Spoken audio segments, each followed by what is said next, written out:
Filling of the tissue expander as part of the process of breast reconstruction is very terrifying for a lot of women, so we thought we would try to demystify that by showing the process. If you get queasy looking at needles, don't look at this video.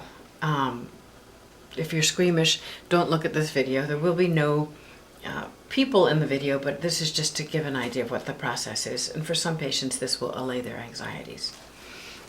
The tissue expander looks something like this, and it has a shape. It's wider than it is tall, and it sticks out more on the bottom. This will become more obvious as we fill it, and it's really important that the implant stays in place where we put it at the time of surgery, and that's why it has this textured surface back and forth. This will be under the muscle, under your skin, covered by your skin, like this. And what we'll do, this is the valve here that we'll use to inject to fill your expander. And so at the time of your post-op visits, we'll use this finder to help us to see where the valve is. It's just like a stud finder that your significant other may use at home.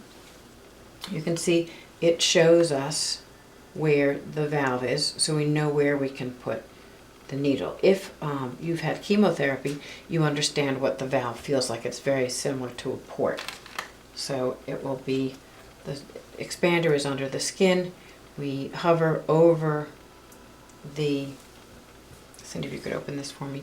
We hover over the skin until I know where I'm going to put this. So right here, you can see this is where it hovers, and you can see that's right there, and that's where we're going to put the needle.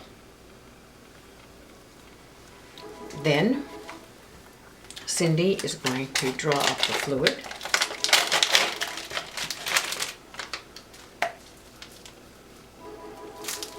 She'll draw up the fluid with a fairly large needle, but then I'm going to be doing the injection with a really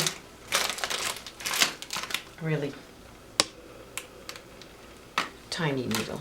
So Cindy is drawing up the fluid. To draw up as much as you can.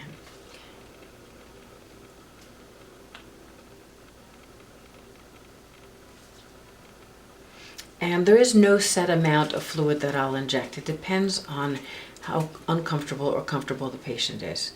If the patient is not particularly uncomfortable, I may put 100 cc's in at a time.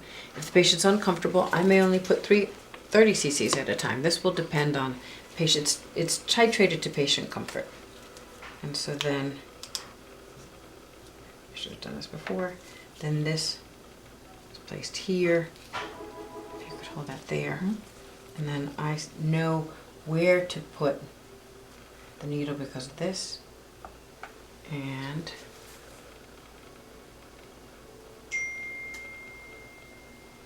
the implant is filled. And you can see, if you take a peek, this implant is filling. This is the implant, and you can see it's starting to fill with saline and just starting to take on a breast shape. You can see that it's getting rounder at the bottom, the way a breast is, and starting to fill this shape. So just as there's no set amount that you inject during a single session, it could be 30 cc's, it could be 100 cc's, there are also no set numbers of times that the implant will be filled. It depends on the patient and what size they'd like to be.